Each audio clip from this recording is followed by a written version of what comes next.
Dalam perkembangan lain, KPDN Labuan sudah bersedia bagi memastikan bekalan dan harga terjamin susulan penamatan sepenuhnya subsidi telur ayam mulai 1 Ogos. 3 langkah intervensi akan dilaksana bersama Kementerian Pertanian dan Keterjaminan Makanan KPKM bagi memberi akses kepada golongan sasar untuk terus mendapatkan bekalan. Melalui kerjasama dengan KPKM, telur grade khas yang lebih murah diperkenal bagi menstabilkan harga.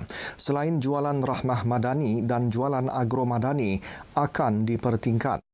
Dan yang ketiga, KPDN akan memperkasakan penguatkuasaan melalui Akta Kawalan Harga dan Anti Pencatutan 2011, di mana di sini kita akan memperkasakan penguatkuasaan bagi mengelakkan peniaga mengambil kesempatan dengan menaikkan harga sesuka hati pada selepas 1 Ogos 2025 nanti. KPKM menetapkan kadar subsidi dikurangkan daripada 10 sen kepada 5 sen sebiji berkuat kuasa 1 Ogos. Ia selepas mengambil kira tempoh harga dan pemberian subsidi yang terlalu lama tidak mampan bagi kelangsungan industri pengeluar telur tempatan serta kewangan negara.